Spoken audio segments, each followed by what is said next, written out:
are live. And here we are. Here we are. All right. So here I am. It's Rob here from Rob's School of Music talking to the legendary Pete Thorn. Legendary nerd. That we're all nerds, man. I mean, surrounded by more guitars and pedals than I can count. So that's a term of endearment, I think. Totally. So, we're a music school. We're based out of a town called Suffern in Rockland County, New York. We're like 35, 40 minutes outside of New York City. And when the pandemic hit, we moved all of our students online. And cool. we actually, New York, when everything went crazy and this started to get really, really real, the second death in New York State actually occurred in our town prior to New York City getting crazy. Wow. So we kind of got ahead of it, moving everything virtual. And I think that's been a way that we've kind of survived. And we, use multiple camera angles, and there's 9 teachers in total. So it's been really great. Wow. Awesome. Yeah.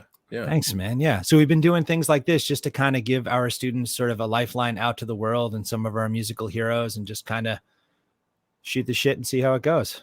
It's all we can do these days is sort of, sit in front of cameras and make videos and stuff, but it's cool. I mean, I've been practicing even more. Like yesterday I sat here and worked on, there's that new feature on Instagram, or actually just on an iPhone, where you can screen record, and it's super easy. And so whenever I see anybody do anything crazy on Instagram now, I'll just screen record that. And then I'll bring the video into my computer, and then I can, I guess this is stuff we can talk about. Like, how are you practicing and stuff? Yeah. I'll bring the video into the computer, and I'll use Transcribe to play the audio, slow it down. And then I can learn crazy licks and stuff like that, what people are doing. So that's really smart, actually. I'm going to start doing it. It's pretty cool. It's like, screen record the Instagram video, bring it in, and then you can play the video in QuickTime that you brought in. But then you can also, and Transcribe is you might know, it's a 7th String is the company, and it's great. It's $49 or something, and I use it so much. It's like a phrase trainer, essentially, that you can slow things down. Right. And so I use that all the time. So I'll bring the audio into there, and then I can slow down the crazy licks and watch the video at the same time. Oh, that's what they're doing. Okay. Yeah. Been doing stuff like that, that I never would.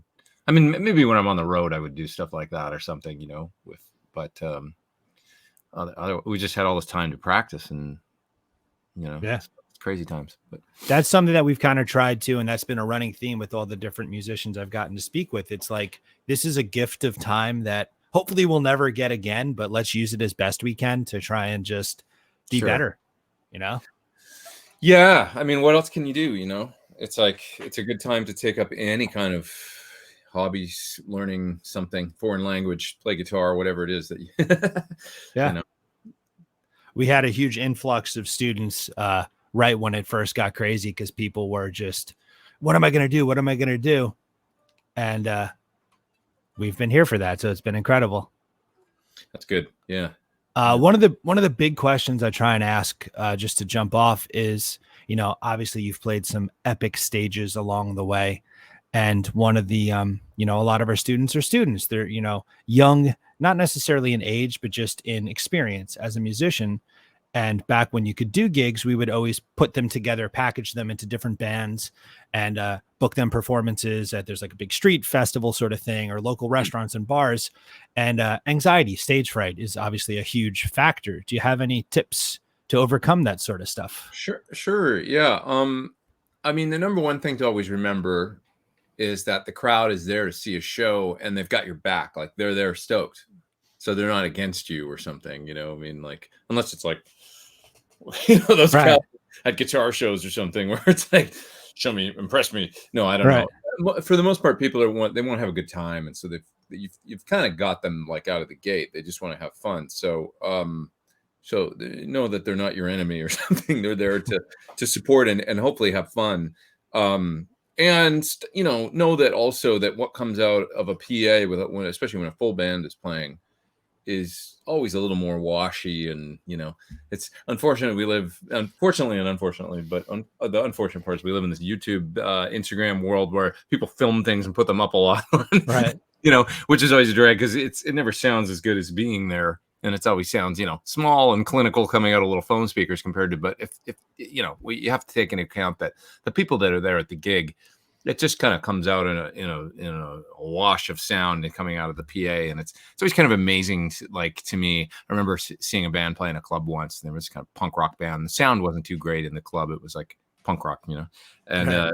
but they're playing and they're playing, and they get to the end of the song and they stop, and it was kind of cool, had attitude and stuff. It was these twin sisters, I remember, that played guitar and bass, and they had a guy drummer. And I remember listening to them; they were kind of fun. The Sisters Grimm, they were called. This is in LA many years ago. If anybody remembers, it was in LA. They were like a punk rock duo.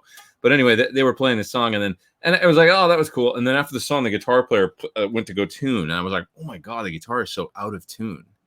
But in the context of distortion and a punk rock song with loud singing and the drums going and everything, I couldn't really, it struck me like I didn't really notice that when they were playing, like as much as Right. when it was, when you heard the guitar out of context. Now, so it's like the Totally. stuff that comes out, like things that I've played, and then I've heard recordings of later, and I've been like, oh God, I hit the bum note or whatever or something. And then you hear a recording of it later, and it never sounds as like blatant as it did to you, like Right. so you just kind of got to move on from that and know that it's live and it's not get too in there. Now I've had moments of like, I kind of went through like some moments of stage anxiety kind of stuff, actually kind of late on, like after I'd already had big gigs and stuff and already been doing stuff and had to learn how to deal with that. And one thing that I found was one guy I found really inspiring is Jack White, because Jack White does not care. He does not give a, he just does. When things happen on stage and there's mishaps and things, he turns it around and uses it to his advantage. And I first started to realize this around the time that the movie It Might Get Loud came out with Love Jimmy. that movie. Yeah, it's great, right? And some of the things he sort of says, and it's a great instructional movie. I mean, it's kind of, he embodies like this confidence in that movie, and he'll say things like, I don't know if you remember the moment in the movie where they're kind of doing it like it looks like an acoustic tour or something. They're playing for like a bunch of old folks that maybe it looks like a Shriners thing or something, like and they're playing and they're playing for this audience, and his voice, there's voiceover as with the music in the background, you can see them performing. He's talking, and it's a lesson in confidence. I mean, he's saying, the people come, they want to see a show. Like, so you better give them a show. They're there to see a show. So like, he's like, if I know that the piano, that it takes, if I got to put the piano here, and then it's going to take me 1 second or whatever to get to the microphone, I'll put the piano, like to get there in time, he'll put the piano another foot away. So he has to jump to get to the mic in time, so that it's like he's performing, and it's exciting. So he'll make it kind of hard on himself intentionally, so that he's got to work up there, which makes, comes off as more like a show. And there's another part in the show where he talks a little bit about Son House and how that was his favorite. He said, this is my favorite record, and he's holding up an album that's a Son House record, and his favorite song on there is just stomping and vocals. That's all it is. It's a blues song, but so Son House is singing and stomping his foot, and he's like, so there's not even a guitar in this. He's like, that's all there is. Cool. But that's a song. And so there was this moment where the White Stripes, you could find it probably on YouTube, but where the White Stripes were on the Conan O'Brien show for a week, from Monday through Friday. And they performed every night for a week. And on the last night, the Friday, I remember seeing this. He ran over to Conan's desk during the guitar solo and took his guitar off and laid it flat down, and then played like a ripping kind of slide solo in front of his face, super showy, like awesome. Once again, in the spirit of he's going for it, he's going to perform, which, I love that. And then on his way back to get over to the vocal mic, because it's just Meg and him, it's White Stripes, so it's drums and guitar, that's it. On his way back, he somehow screws up. I don't know if the wireless pulled out of the guitar. He was obviously using a wireless, I guess, because long distance to the right. So something happened, and the guitar was dead all of a sudden. Right? It's TV. It's like, what do you do? Yeah. Throws the guitar down and grabs the vocal microphone and finishes the performance. So cool. Drums and vocals. And it's better. It's like better it happened that way, It's like, wow, that was, because I remember that. How many things have you seen on TV, And it's like the performance is just, that one I remember because he was so badass in the way that he owned it in that moment. So in that moment, he had a split-second decision. He figured out what to do, and once again, the crowd's got your back. So if Right. something bad happens or something, you can either shrink or you can rise to the occasion and somehow turn it into a positive. Yeah. And that, so I find him very inspiring. And if I'm on stage and I maybe get a tinge of that fear or whatever, I try and think about him actually. Wow. Like a spirit animal, rock and roll spirit animal. Jack White's your spirit animal. I love that. Yeah, and I'm not even like a huge fan. I like some of the music and stuff, and it's more his attitude that I'm a fan of, and his spirit, And it's like I really appreciate his approach when it comes to all that stuff, and it's helped me greatly, So if you can think of anybody, like if you're in a moment of stage fright or whatever, that it's like, what would I don't know, who's anybody you can think of that's a hero of yours do in this moment to turn it into and he's the one for me, because he's a great one, because it's so raw. He's not like a technically perfect guitar player or super, it's all attitude. So it's like, which is like a really great place to go to if you're feeling insecure, is like, remember that it's more about the attitude and your approach in the moment than it is about playing all the right notes and all that stuff. At the core of it, it's a performance, and people are there to be entertained. There's a showbiz aspect to it, Definitely. And to go into that when you're nervous and just push through and come out the other side, is a great place to go, I think. So that's, I love that, man. That's fantastic, because, one of the things that we try and say to them as they're about to do it, and something that I personally have done, on the gigs I've done in my life, is it's as though I'm an actor, not that I'm not really a musician, but I'm playing a role, and my role is just a psycho that's going to do whatever. And that's 100%. So that's very validating. Thank you. I say that too. Actually, that's in that being a sideman many times is like being an actor. It's like you're learning a role and you're in a stage play and you're performing a part, and you're going to, embody that lick or whatever that part is. And you're going to play it to the, there's improvising involved in sideman gigs too, but a lot of it for me, is learning parts and playing the parts of other people, and that things have been recorded on record. So, so that's, and somebody taught me that that's sort of like being an actor, and you're, I think a lot of truth to that. Yeah. 100%. I'm trying to think where I want to jump around. I'm going to go to the beginning, and then we'll get back to the sideman stuff. So what for you was it, when you first started playing music? What was there a particular record or a concert you went to, something where you were like, that I want to do that? Yeah. I started out as a massive Who fan. So I guess that really probably tells a lot of the tale when it comes to maybe why I bonded with why I brought up the Jack White thing right away. To me, he's kind of almost like a Townsend kind of character in a way, just aggressive rock and roll guitar. So it was the Who for me that really was the first stuff I ever learned on guitar, and I loved Pete Townsend. But I was also a huge Beatles fan. I started collecting Beatles records when I was a kid. There was a kid that moved into my neighborhood when I was young that I was about 10, and he would have been 14, I think. And he was kind of a little bit of a savant, kind of almost like he could play keys and guitar quite well at that age already. And he didn't really play that much guitars, mainly keys, but he was also a big collector of records. So he knew a lot about music. And so think about a 14-year-old kid that had a record collection that spanned like, Frank Zappa and the Who and Van Morrison and the Beach Boys and like tons of like really great music. And he really taught me how to listen to music. I think he didn't have a lot of friends when he moved into town, and he was kind of a, like a bit of a loner. But I lived down the block, and he was nice enough to hang out with me and teach me some stuff about listening to music. And so I became a big Beatles fan through that. And that was first. And then he also showed me my first chords on the guitar. My mom, I was getting interested in music and stuff and starting to collect Beatles records and things. My mom rented me a guitar for a couple of weeks to see if I was interested in, like she didn't want to buy one. Like she was like, here, I'll rent one and see if he practices at all. And then if so, then we'll buy him one.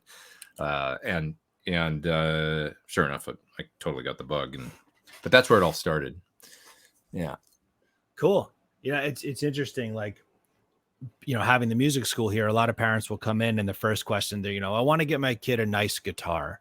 I'm like, well, what's a nice guitar? How much you want to spend, And they're like, well, how long will it take before they get good? How many weeks? How long do I have to sign them up for? I'm like, oh, the rest of their life, maybe. I'm not sure, how much time you want to put into it. what's your practice routine like? You still, I mean, I'm sure you're learning stuff every time, but like how much of your day is devoted to growing? I feel like most of my like I don't practice enough, and I've been sort of committing to, like I just mentioned, recording the little videos up Instagram and Yeah. stuff, and so that's a new thing that I just started doing a few days ago. I'm really disorganized though when it comes to like learning for tours and things. Like if I've got an upcoming, like last January I did a tour with a group in the UK called the Classic Rock Show, and it's basically like a celebration of great You were rock. not at NAMM because of that. I was bummed. Yeah, that's right. Yeah, I had to stay. Yeah, well, I was in the UK for about 8 weeks or 7 weeks or something doing this run. But so I had to learn like, I don't know, I guess it was about 25, great classic tunes, some of them I already knew from playing in cover bands and stuff like that. But, when it's something like that happens, I'll go to work like 3, 4 tunes a day, start listening. And my routine in that situation, when I know I've got material to learn, is I'll try and absorb 2 or 3 a day or 4 a day if I have to, and depending on how much time I got before the first rehearsals or gig or whatever. And I'll try and get 2 or 3 down. Let's say I got enough time, like I got at least a month. Okay, I'll start learning like 2 or 3 tunes a day. And by learning, I mean sitting down, playing through the songs, getting quite familiar with them, getting like 85% of the way there, like 90%, and then maybe I'll move on to another one. And I'll do that with like 2 or 3. The next morning, I'll come back and revisit those because I kind of can't remember them the next day. I don't know if you're like me at all. Like I'll come back and listen to them. And my method for learning is using phrase trainers, loading in, slowing down the solo section so I can hear them clearly and that kind of thing. Also referencing other YouTube videos that teach, YouTube's amazing for learning. Sure is. Yeah. Always look for the video that's got the most views with the least dislikes. And that's probably pretty accurate. You learn pretty quickly, like who the go-to guys are on YouTube that you can check out for, to learn songs and stuff. And so I'll do that and use YouTube videos, use the original recordings, use live recordings, whatever I can to try and figure out, what was going on. And I'm not a great reader, so I don't really go that route that much, but occasionally, I'll look at charts or something if they're provided. And then, so learn the 2 or 3 tunes in a day, come back the next morning, review, and then really try and get them so it's like now I'm nailing. Because, I always find that I need to sleep on stuff. When I learn something, if I, like I said, I'm trying to get it 85, 90% of the way there, and then I'll come back to it the next day, and then I'm like, how did that, I don't really even remember this song that well. And then you play it once, you go, oh yeah, okay. Oh yeah. And then the licks start, and then like they're getting cemented in your brain then at that point after a night of sleep. And then I do the same thing so then I'll move on to 3 more tunes after the review. 3 more tunes that day. Next morning, review those, add 3 more. And I'll do that until I've got about 9 or 10 songs. And then I'll spend the next day after I've got 9 or 10 reviewing those ones. Cool.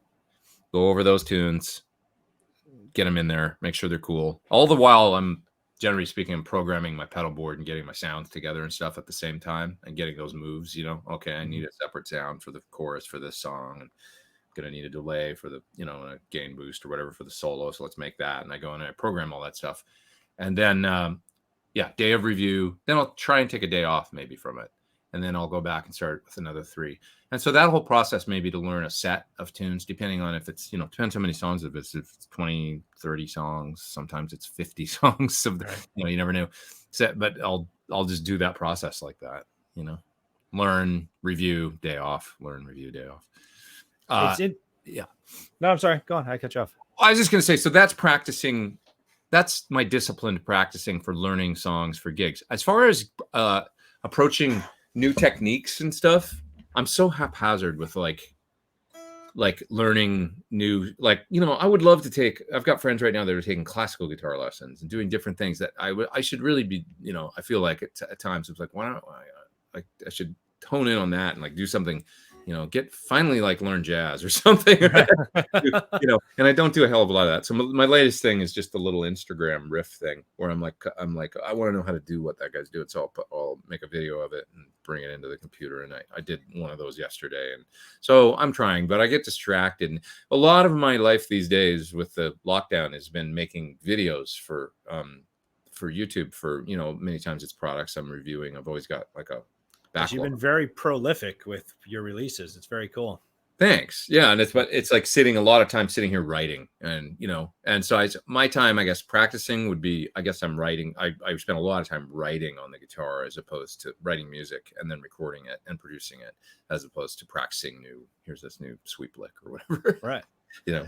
Dude, I got to tell you, it almost feels as though this was rehearsed because everything you're answering leads right into the next thing I was going to say. Oh, cool. So from, as a teacher, I'm teaching, tons of lessons a week. But for me, prior to the lockdown, my practicing was learning songs. I was in a high-end corporate band doing, events and things like that. So Sure. constantly it's just new material, same thing, breaking it down, programming the pedal board, whatever it's going to be. And then during the lockdown, that's frozen. So we've been writing music and releasing music. So my practice was learning songs and now writing songs. And that's something I'm trying to implore into a lot of the students is, if that's the right word, I'm not sure, but tell them to do, as long as the instrument's in your hands and your sound is coming out of it, you're learning, you're practicing, something is happening. If I say, practice Dorian mode and you don't, but you come out with a cool little lick, you practice the guitar. I'm happy, Yeah. Yeah, it means different things to different people practicing. Everybody's got maybe different goals on the instrument and what, where they want to get with it. Definitely. So I find that fascinating. It's the rebel instrument. I mean, there's no right and wrong way to do it, So you say your reading is not super duper strong. Is theory a big part of what you do, or is it more just feel based, or what's your approach? I'd say it's more feel based at this point. I mean, I know I went to MI and I've got a basic theoretical knowledge, so that if I'm playing a chord or I make a chord or something, I can go, okay, what chord is this? And then I can go, oh, it's this interval and this interval and this interval. Okay, that makes sense. It's a six, some sort of inversion of a 6/9 chord or something, and I can figure that out. I still feel like I'm really slow at that stuff, though, to be honest. I'm more of a rock and roll knucklehead, like a player by feel. My favorite type. That's really how I grew up, learning by probably a bit more like, from the, I don't know, like I hear about two guys I could think of, maybe like Clapton or Billy Sheehan. He's another one that says, I don't really know scales, but I know where my fingers should go. Like I know where the next note, what to play, but I don't know what to call it. So, and sounds good. That's what it's called. Yeah. Whatever sounds good, I find that interesting, that style of playing. But there's always more to, so I get so inspired by watching some of these players. Like, Andy Wood's been putting out some great lessons on YouTube, and his technique is so ridiculous, flawless, and he's got a great overall grasp of everything from metal shred stylings to country, and his bluegrass playing's off the charts. And plays with really great mandolin. I find that amazing. Yeah, there's all these guys out there, and I think that social media has provided such a platform for, like, when I was growing up, if you liked Metallica, you liked Metallica, and if you wanted to learn a Steely Dan song, all your friends would say why.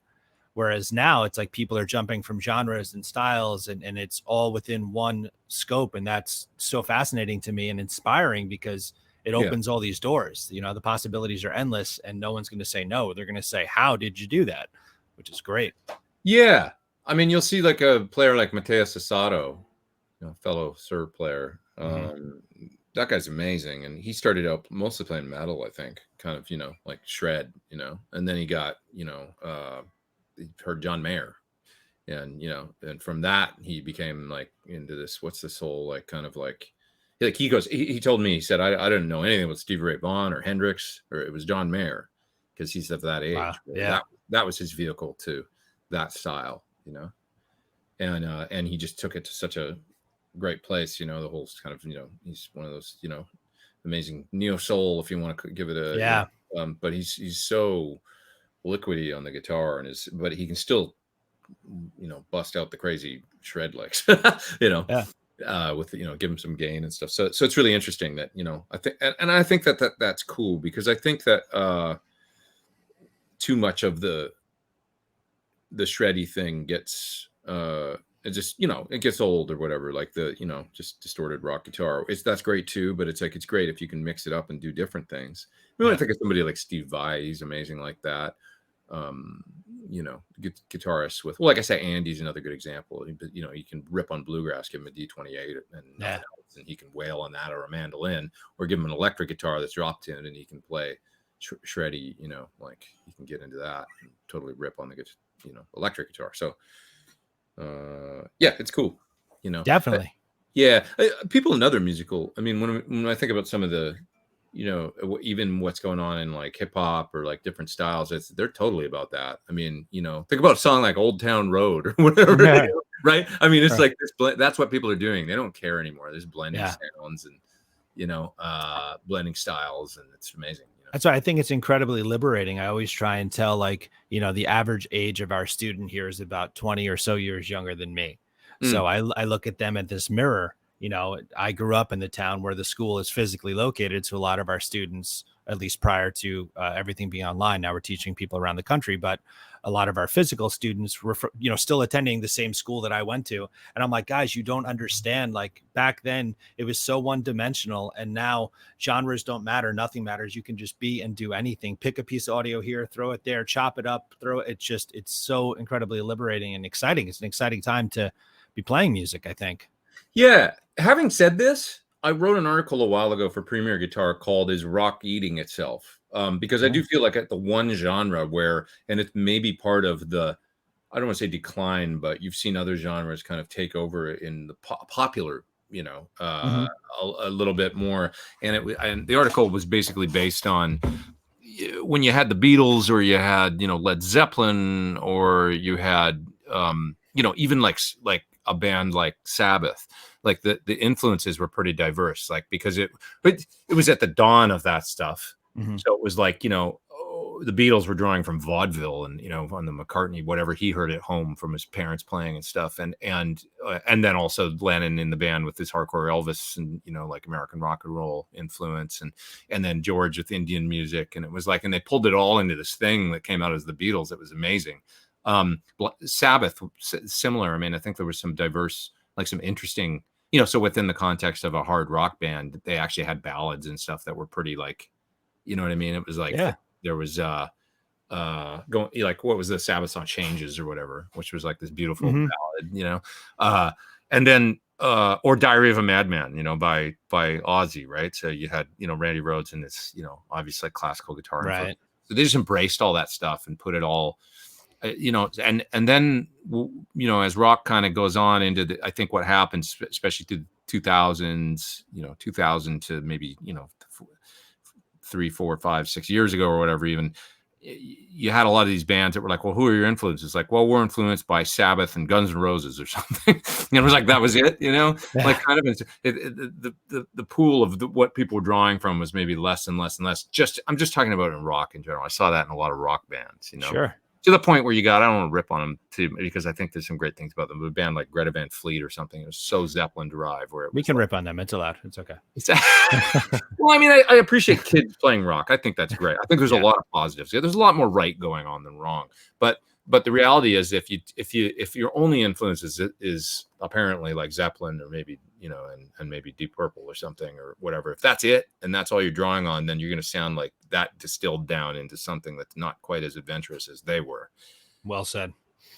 I don't know, you know. So like, if you can pull from all these places and get, it doesn't. I've learned that people are. I guess metal fans can be somewhat closed-minded or somewhat, you know, if you put out a metal record and then you try and do something a little more experimental, these maybe we liked it when you sounded like this, you know. Right. Yeah. Like, how dare you grow?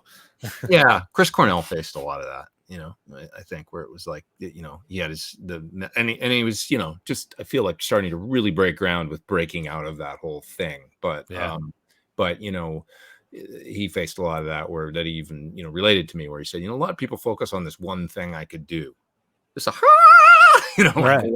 one thing that he could do. And he's like, that's not really what I'm about. Like, there's a lot of other things I'm interested in and things that I can do. And it's like, I don't want to keep doing that thing over and over again. Only that's great. I mean, I can do it sometimes, but, you know, there's other things I'm interested in. Sure. So, and it was great to see him, you know, in the solo work, see him go in different directions and just try different things. How did you get that gig? What was like it was an audition. you know, with the internet these days, everything's gone so online, and there's so much that you can do and reach the whole world by just being on YouTube or being on it. You know, it's amazing. You can go around the world, but there's some things that you still just have to be physically present in the music community Right. to get, you know, to where you want to be. Maybe if it, and one of those things is like occasionally an audition will happen, and they're going to pick from a pool of players that's local, and so that's LA. You know, so being in LA, I got a email one night, and it was middle of the night. I was actually working in the studio. I was working with Courtney Love, and Cool. it was yeah, middle. It was 12:30 when I got the email and said, if you want to, and I'd heard that maybe the audition was going to happen, but this was very last minute. So I thought, okay, one of these days maybe I'll get an email and it'll be, you know, saying, okay, it's in a week and whatever. It said it was like, if you want to audition for Chris Cornell, you need to be at this rehearsal studio tomorrow at noon and know these 5 songs. And 2 of them were new songs that I'd never heard before that were off an upcoming solo album. So I thought, I've got 11 and a half hours to learn 5 songs and go do the audition. Wow. And I'm still in the I'm still working. So I think we got out at about 1 a.m. and I went home and just set to learning, you know, and got my pedal. Do the same process I was just sort of telling you about, but in a rush fashion in the middle of the night. And learned the tunes as best I could, you know, got 3 hours of sleep, woke up, kept practicing, went to the audition. And is he there for the audition? He was there the first day. Yeah. Which was impressive. You know, I've done a lot of these ones before, and you'll get a call back maybe, and then maybe the artist will be there like after they've kind of weeded through some videos and stuff, and they'll call back, you know, 4 or 5 people or something. But no, he was there right from day one. And I played with him that day after 11 hours after hearing about it or whatever. I played those, you know, Spoon Man and Like a Stone and Cochise and then 2 songs that were off his record. And so I got a call back for the next day, went back, did the call back, and then I got a call back again 4 or 5 days later to go back and do a third one. And that was the day that they hired the band. So cool. Yeah. It's a hell of an adventure. I can imagine, man. Like, are you at that point, are you expected to learn the entire back catalog, or is it, here's the songs you need for the tour that's coming up? And we never stopped learning throughout the whole, I was the touring sort of period that I was real active in was about 3 years from that point. We basically started from that day, and then that I got hired. And then the next 3 years was my thing. And we never stopped learning to the point where I think we had about 110 songs at one point. Wow, that's epic. Yeah, like a little while ago, our drummer posted he had a master list with tempos all written out, so that with a reference tempo, and he posted that list, and it was 109 or 10 songs of all the songs we'd learned. And so that was towards the 3rd year, you know. But we started with about, as my memory of it is, about 38 tunes before we hit the road. So I don't know why it's so specific, but maybe because it was 38. Yeah. That's so we'd learned 9, I think, for the audition process over the course of that. So we learned 4 or 5 for the first audition, and then did the callback, and then we did the next callback, and he added 3 or 4 songs by then to the third callback, and so we were up to about 9 tunes that day, and so we had those from the day we got hired, and then we learned about another 30 or something. Wow. So we had 3 weeks to do that. So it was a really magic period, actually, because we'd get an email each night. First they hired us, you know, about 5 p.m. I remember after getting out of the rehearsal studio, the manager called us, said, okay, he wants to hire you. So we worked out some details and stuff, and I just hung up the phone, and I was like, I'm playing with Chris Cornell. Right. And then we got an email that said, like, okay, these are the 3 songs for tomorrow, and each night we'll send you 3 MP3s in your email. And so next day was like, you know, it'd be like Black Hole Sun and Say Hello to Heaven and, you know, one of his solo tunes, you know, and it'd be like every day. And I'd be like, holy shit, I get to go play these 3 songs with this guy tomorrow. Crazy. And I just feel every day was like, you know, like that. Next day it was going to be Rusty Cage and, you know, Jesus Christ Pose and something else. It's like, okay, so we'd rehearse from about 11 until maybe 4 p.m. or something. Not too long, you know, 10 or 11 till 4 or 5 p.m. Go home, get 3 more in the email, work on a few tunes that night. So we had a fairly long, you know, 4 or 5 hour rehearsal day.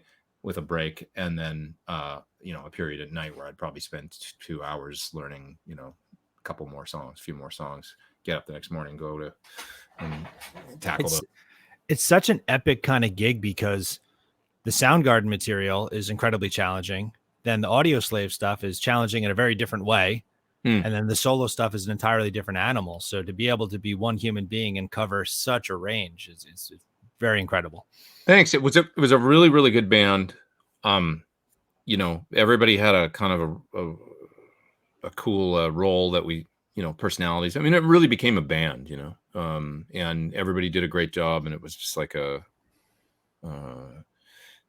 you're right. It was a wide. I mean, everything from, you know, when I'm down to, you know, like I said, Jesus Christ pose or something. It was a wide. You know, there was piano, jazzy, Yeah. you know, all the way through to full on, you know, down tuned, you know, craziness. But that made it fun, and I guess we were all used to that because everybody'd done gigs, you know. Mm. Everybody was pretty experienced touring. Well, Corey was actually quite young at that point. Corey's gone on to play with Neil Young now, and Wow. Promise to the Real. He's a bass player, so he's a really. But he was, in a way, Corey was probably one of the best educated musicians in the band. He had a, you know, music school education, and he could play good guitar, and he had a, you know, bit of a jazz background and stuff. But he had a pretty deep knowledge, even though I think that was his first real big touring gig at that point. And Jason Sutter had played with a whole bunch of bands already at that point, done a bunch of tours and stuff. And Yogi had also, the other guitar player, had played with Buck Cherry, and who else did he play with? He played with Anastasia, did a bunch of pop gigs. Wallflowers, I think he toured with at that. So it was a pretty experienced band, really. Yeah, I met him, geez, like early 2000s. I used to, back when I was touring, we would always book shows. If ever we were in LA, we would play the Cat Club, and we always try and play there on a Thursday night so we could see the star effers at the end of the night. And he was there one of the nights. I'm like, whoa, hey. And then we just bullshitted a little bit, but it was cool. Yeah. He's a good dude. Yeah, he's a great player. Can I ask some gear questions? Yeah, sure. So obviously, signature guitars, signature amps, signature pickups. Like, what's that process like? Like, are you given, say for the guitar, like, are you down to the type of fret wire, wood combinations? Like, how does, because we've spoken to a couple Ibanez and Dorsey's and someone else along the way, but Suhr is so, you know, very fancy guitars. Let me grab one of my, I've got my classic here that's not my actual signature model, but I've got over here. Actually, I can show you. See, yeah, I have it here. This is the guitar that my signature was based on. Let's start with guitars. Okay, I was at Suhr one day, and they had a guitar that they'd made called a Mahogany Deluxe, and I'd seen it before in photos, and I always thought it was really cool looking. But it was I don't usually go for the flame tops on Strat style guitars, but it had that like a flame top, and it was a cool kind of dark brown sort of finish, and it had gold hardware, and it was all Les Paul woods, really. I mean, it was a mahogany back, mahogany neck, rosewood board, maple top, like a flame maple top. And I thought I loved this guitar. I played it in a video. I was out there to film a video for the Riot Reloaded pedal, I think. So you can see that video. It's on YouTube. My demo I did at the Suhr factory of the Riot Reloaded is me playing that guitar. And I kind of bonded with the guitar. And I thought, you know, I never would think in a guitar that's a 25.5 scale guitar, you know, Fender sort of scale guitar, with a bolt-on neck. I would have never probably even tried a mahogany body with a mahogany neck. More of the Les Paul wood thing. Yeah. But I played it and I thought the guitar sounded great and felt really good. And I thought, this is cool. But even though I thought it looked pretty cool, I thought it's just not my thing. Flames, I always want to see on a Les Paul, you know, Right. and on a S style guitar, I just like the you know, more of a solid finish or something. So I remembered seeing Peter Frampton and who else? Lou Reed and you know, a few other, Mark Knopfler, you know, in the 80s with Pence's Suhr guitars, which is where Suhr had, you know, that was where John first started, was working at Rudy's Music in New York City on 48th, right? And they, you know, had a lot of success starting to make guitars. First, it was out of parts, and then they started making out of their own bodies and necks and stuff. And that was how John's name kind of came on the map in the first place, was those early Pensa Suhrs for folks like Knopfler. And I remember seeing pictures of like Mark with a guitar that would look very similar to this. It was a S-style guitar, but with I think his had a carved top on it, but it was I believe a Hum single with the like a Floyd and stuff, and had binding. And I just thought it was a really classy looking guitar. Mm-hmm. Reminded me a bit of that Mahogany Deluxe that I played out at Suhr that day. So I thought, and it was black. And so I thought, what if I get a black top?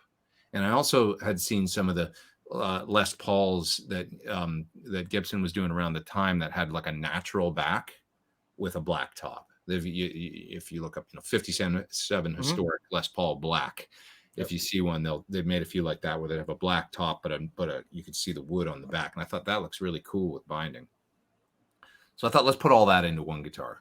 Combine what I liked about that Mahogany Deluxe I played at Suhr with my memory of what the Pensa Suhrs look like from the 80s. And then, and I thought, let's do this red, off red kind of, dark red thing. And it'll look like super classy and yet kind of racy. Not too flashy, but kind of flashy, So I spec'd out this is pre-discussion of any signature model or anything. I just spec'd out a guitar, and this is that guitar. So I got this in 2013, maybe. And I got it and I really loved it. And then about maybe 6 months later or something, they said, hey, we're thinking about doing some signature guitars. It was something they'd avoided for a long time. They had the Guthrie Govan signature, and I think Andy Wood had a signature. But other than that, they didn't really. Scott Henderson, you could kind of spec out his, but it was, it's really a classic with it's an S style with his specific appointments, but they actively wanted to go, pick a few other artists and do signature models at this point.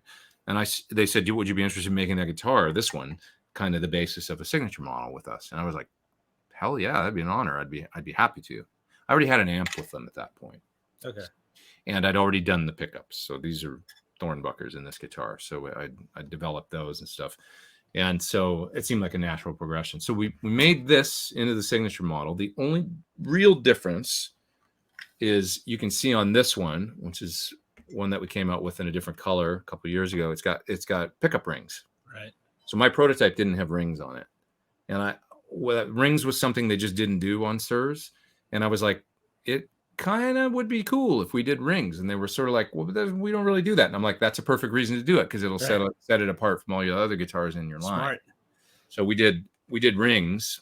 And so if you get a black one, it's got the rings on it, and it's available in 4 colors. And what else can I say about it? Every single detail pretty much is something that we discussed. The pickups were really born out of trying to make a perfectly balanced humbucker set that was versatile, and where you didn't feel like when you hit the neck pickup you need to go back on your amp and turn up the treble, and when you hit the bridge pickup it's like ice picky or something. I wanted them to balance, and I also was loving the kind of big overgrown Telecaster sound that I heard from folks like Jimmy Page and stuff that they could get out of a Les Paul. I was like, what's going on with that? Like, how do you get that out of a humbucker? And so that's what the pickups were. It's a combination of things like low wind, what magnets you use, mismatched coils, and things like that to get all that stuff. So we wound until we found a set that achieved that, to where it was like you can hear it in my demo. I did a demo if you look up Suhr Thornbucker, on YouTube, you'll find my original video for it, where I go through all the pickup positions in the context of a kind of a rock tune, and you can hear the balance between all the positions. And so that's what we're trying to achieve. What else? I think basically it's really, I inhabit a kind of an interesting world. Like, I think in the sense that my signature guitar, I feel like has to cover a lot of ground. It's got to cover a lot of bases, because I'm not somebody like John Petrucci or Steve Vai or something, where those guitars do too, but they've got a specific kind of a wild look, on Petrucci's guitars or Steve's guitars, because they are primarily artists. They can do whatever they want. They're going to go out there and Steve can put a, monkey grip in his guitar and have all the, crazy colors and stuff like that. I feel like with my guitar, because of my job, because I need to fit in at 1 minute with a certain type of artist, the next minute maybe with a different one, my guitar, it sort of reflects more like what you do, like maybe somebody like there's a lot of similarity between what you do and what I do. If you were in a corporate band playing like, you know, lots of different types of gigs, like what would be an appropriate guitar to play a wide style of music on, Right. and have a cool kind of classic look, but maybe you don't want to like have the, you know, crazy, you know, because you're not like, you know what I mean? Like Totally. You don't, that it can't be the show. It has to be part of the show. yeah. Because I might get a gig with an artist, like, and I'll show up and they'll be like, "You're not gonna play that guitar, are you?" You know, where you know, it's got to kind of I don't want to say you need to compromise, but I needed to come up with something that looked classic and also had what I wanted. So it's like it's a fine line sometimes. So the guitar that I made and came up with really I feel like reflects that. Like it's not gonna freak anyone out, and it also has a really cool, like sleek, classy, you know, look. And you can, of course, functionality wise, you can get a ton of sounds out of it. It's got a bunch of split coil positions, series parallel for the bridge pickup. So if I got to fly somewhere and take one guitar and cover a bunch of tones, I can do it with this one guitar. So it's just a great working, you know, guitar player's tool. That was the goal, really. That's awesome. You know, it's funny and thinking of that question in my mind, because I asked that question to Yvette Young. I asked that question to Andy Timmons. All, you know, it's a different tool. And for what you're doing, that makes perfect sense. I would have never thought of it that way, that it's just to do what it has to do without it being this big flashy thing. And they're gorgeous. They're so classy and just perfect the way they are. Yeah, thanks. Yeah, it's been a great thing for me. You know, the signature guitar, it's been a really, like, I'm really glad we did it, and I can't wait to kind of see where we go from here, because now I've got some more ideas and stuff. But I love doing it. And with the amp, you know, I've got the PT15 and PT100, and they're similar in that way. Where with the 100 came out a number of years ago, it's a 100-watt 3-channel beast. It's awesome, super cool. It also is quite heavy, and it's big, you know, and maybe that's not, like, the trend's been towards smaller stuff these days and stuff. So that's why we came out with the 15.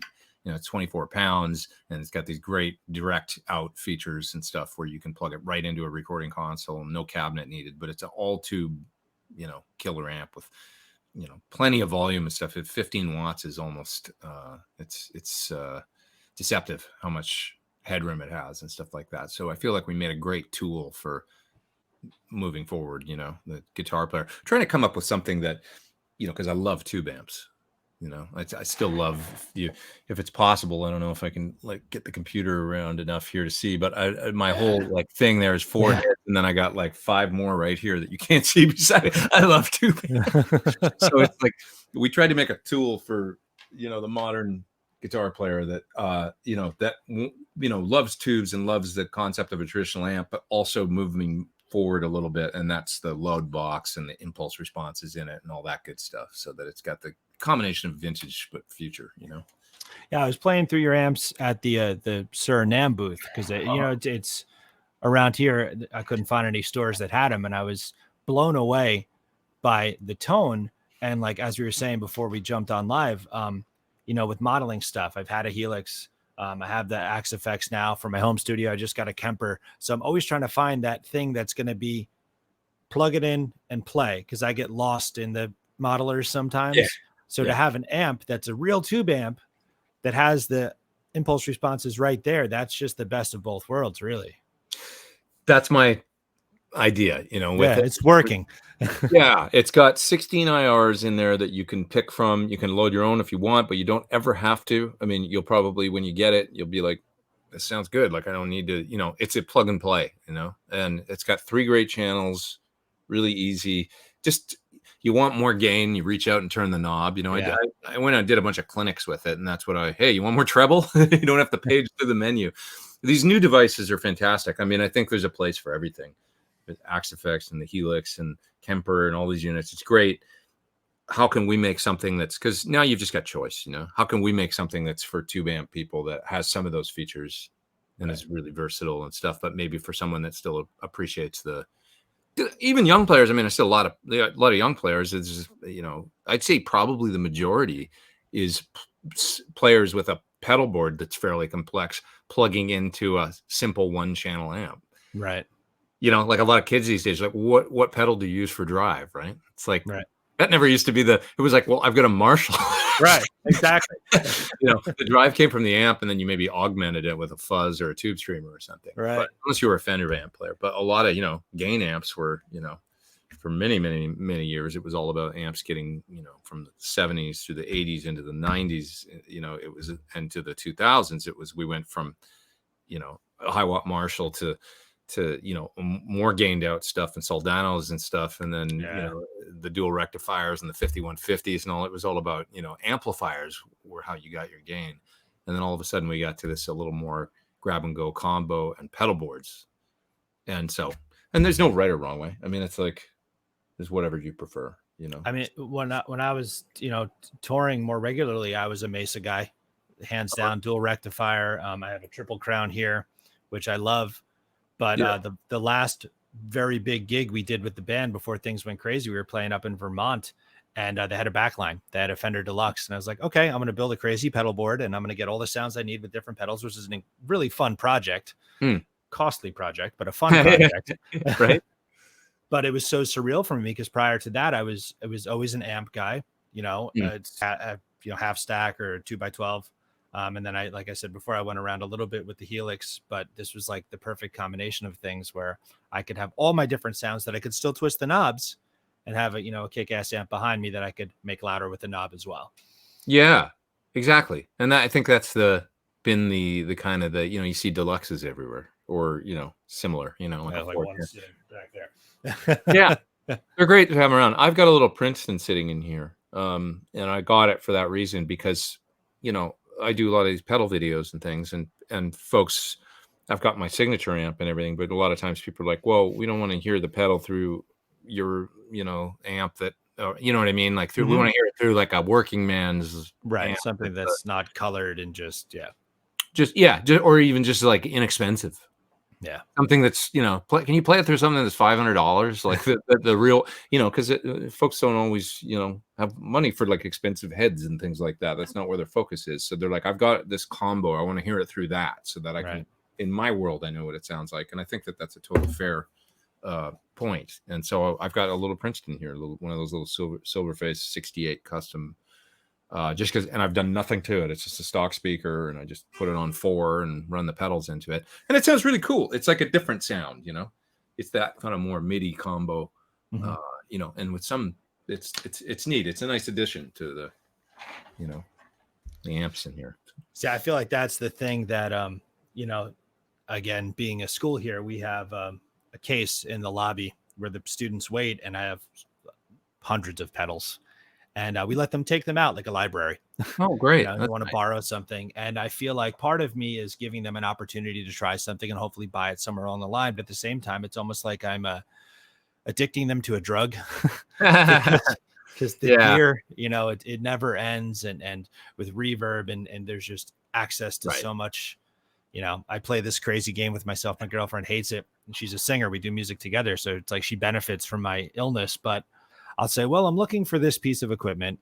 If I can find it under X amount of dollars, I have to buy it. And it's a game that I play with myself. And, it'll be like 2:00 in the morning. I'll go into the bathroom or something. And I'll just grab my phone. I'm like, oh, I had to. I'm sorry, It's funny. There's a great, there's some videos about this online as well you can find. But because obviously I do a lot of, people are like, my significant other, my wife or whatever hates you because I'm always buying pedals because of your videos and stuff. I hear that a lot. Oh yes, you are definitely one of my fixers. Thank you.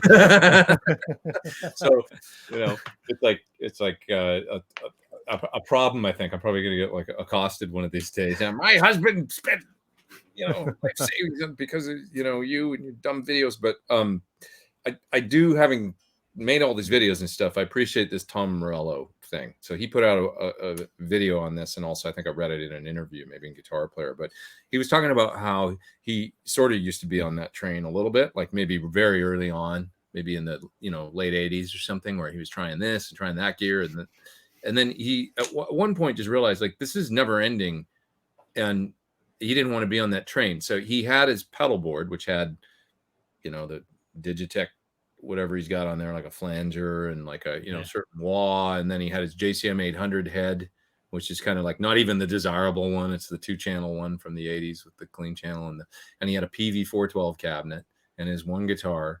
And he said, I kind of set everything up and I turned all the knobs on everything until it sounded as good as I could make it sound, like for every single effect in the amp. And he's like, it wasn't even like a great sound. He didn't think it was just like a serviceable, like a good tone or whatever. He's like, all right, that's my sound.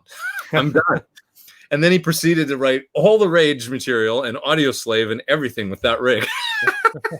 And he added like a couple things to it, and that was it. I think he's got a Phase 90, and it's like the most basic, like, and he gets a lot of sounds. He's a guy known for crazy sounds, but he did it a lot with just maximizing that gear and, using Allen wrenches and things on the strings and his, genius. Stutter stuff that he does with the pickup switch. And he just made the most out of what he had and then used it.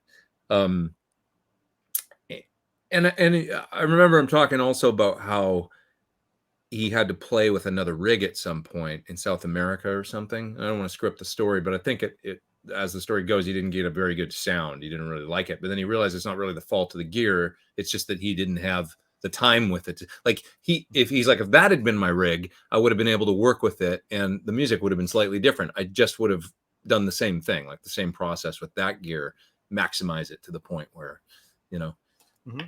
It's incredibly true. Yeah. It's we you get to a gig and it has like a crate amp or something in the back line. You're like, oh God.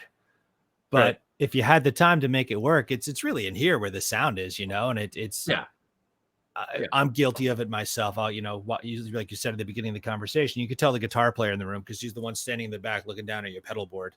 But it could be 3 Boss pedals and you can get the same effect as, Strymon and all these other incredible companies, but it's nice to have the options too. So it's really, it's a bit of a, you could go down that rabbit hole or you can choose to not to and just use what you've got. Some of the best tones, and I clearly remember I played with Don Henley for a while, and the first time I went in an audition for that gig was 2000. And I was rather, I was pretty young. I think I was 27 years old or something, and I remember being scared, like super scared, because it was like I didn't know like if I was gonna get laughed out of the room or what, because that guy he was in the Eagles, right, like, legend. I didn't know what was going to happen, but I worked really hard on the songs, and I was able to bring in a bunch of musicians with me to play. He was hiring a whole band for that tour, and his MD was a friend of mine, the other guitar player. And he was the one that called me, said, you want to audition and you can bring in a band if you want to, because he wants to hear about younger musicians. So I put together drums and keys and bass and myself, and then we all went in and played as a band with Frank, as he was the MD. And so I remember Will Hollis, the keyboard player, had this rack. It was like a 6-space with a whatever he had in there for keyboard, sampler and keyboard sounds and stuff. Well, the day that we went in to audition, it was in a big soundstage studio in Culver City. It was like at the Sony Studios or something in Culver City. Like it wasn't even like a typical music rehearsal. It was like a soundstage for movies. Wow. and I was just like, whoa, like this is heavy, And no pressure. No pressure. Yeah, no pressure at all. So such pressure, And we went into set up, and the day before, a group had been in there to audition as well. And I remember it was Greg Bissonette, and I think Matt Bissonette on bass, and Brett Tuggle on keys. These super heavy players that I'd remember seeing Greg play with David Lee Roth and Brett as well in 1985 or whatever.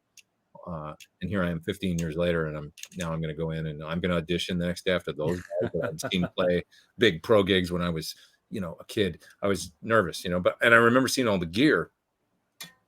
Like Brett had full racks of keyboard, just refrigerator racks of keyboard stuff with multi-tiers of keyboards. And here's Will coming in with his 1 controller and his 6-space rack, and I had my, my Marshall DSL 50, with the clean channel I primarily used with pedals or whatever, my little rack that I had with pedals and a pedal board or whatever.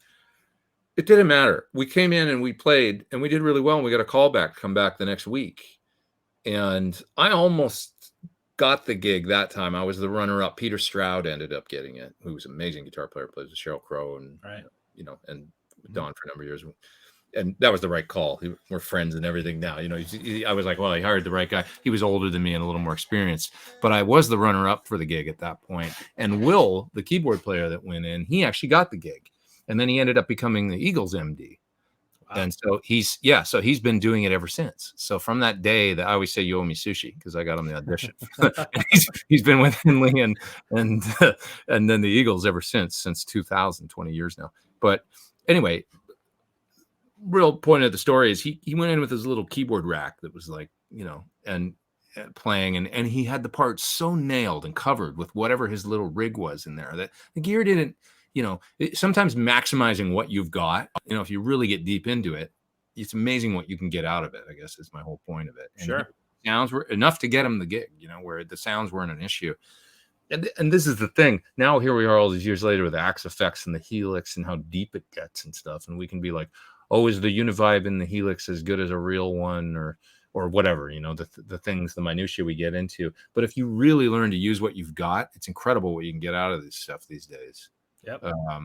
And if you figure out how to do things, I think I was showing you that I've got a sound up. I don't know if you can hear it right now or not. Why is it not working? Something happened. Muted. Oh, because the guitar's not plugged in. Yes. The oldest problem in the guitar player's book. Right? So I don't know if you can hear the sound. Yeah.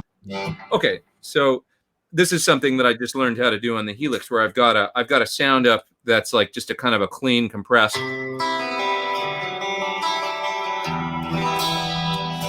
And then on an A/B switch,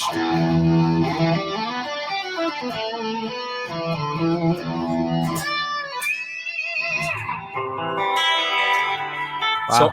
So I just learned how to do that on the Helix, like within the same patch, AB2 sound, and then also have a looper so that I can easily get like a loop recorded with the clean sound and then switch over to the dirty thing and play on top of it. And this is the type of stuff that I've had the Helix for years, but I've never had that exact thing. And I went in and put a little bit of time in.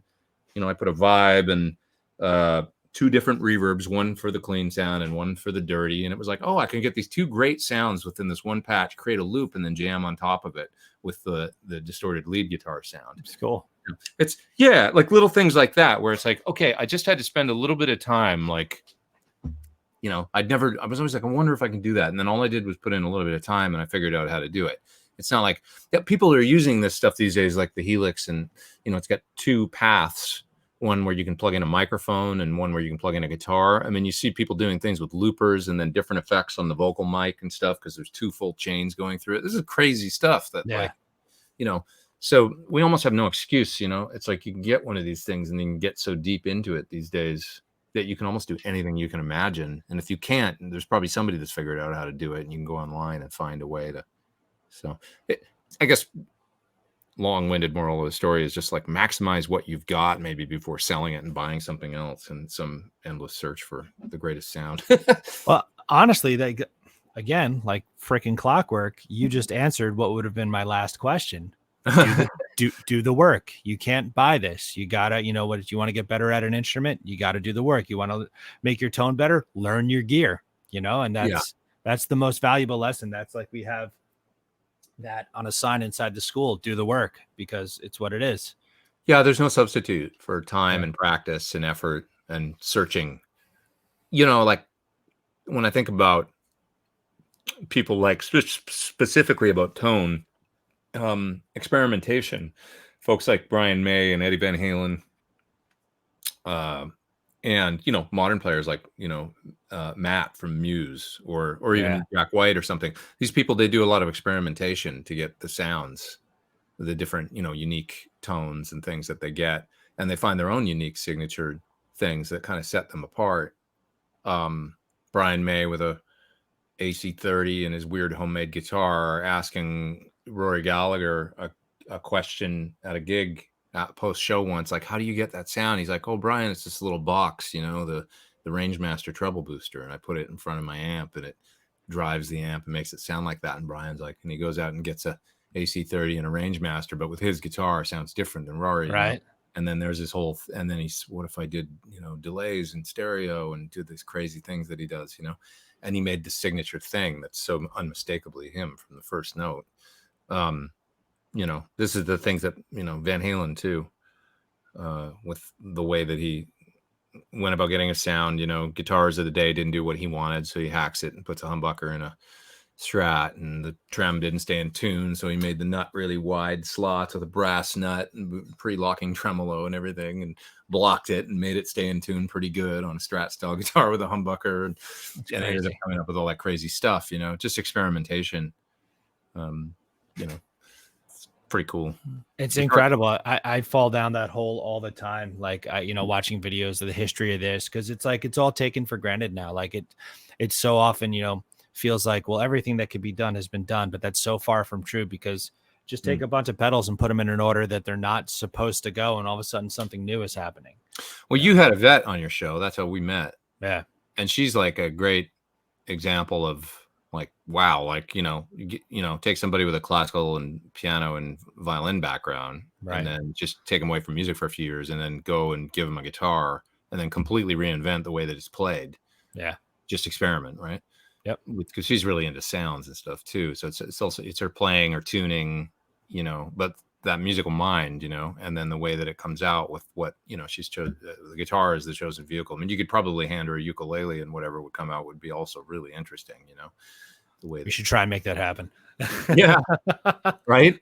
I mean, just anything. I mean, I find these musicians that are kind of amazing that can do stuff like that. They can kind of pick up anything and make, you know, my friend Jason Fries is kind of like that, because his family, he's, you know, brother Josh Fries, and their father is an incredible musician as well.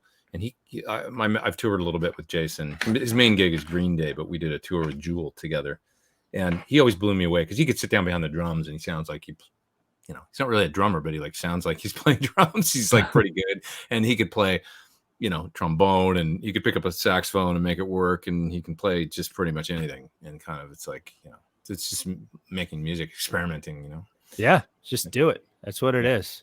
Yeah. Awesome, dude. Well, this has been so great. Thank you so much for the stories and the time and everything. Like I said, this is our first time streaming this way, so I don't think, I don't know, that it'll be okay. But thank you so much for your time. This has been so cool, and this will be out for others to watch it. We'll share it and everything. But stay safe out there, man. Thanks, man. Yeah, everything's, you know, just coming to this room every day, and you know, it's Groundhog Day every day I'm in here, but I'm having fun. Get to mess around. Me too. Same exact thing. I sit here and just more guitars seem to appear. PRS just did I've been affiliated with them since 2008. They just did a really cool artist interview with me last Friday. So that's been getting a lot of attention, and that's really cool. But great. Yeah, we're just living the life. And I look forward to more videos and turning me on to other things to buy. Thank you, man. Well, thanks for having me. I really appreciate it. And, you know, love to do it again sometime. Awesome, man. Thank you so much. I really appreciate it. Be well. You bet. Thanks. See ya.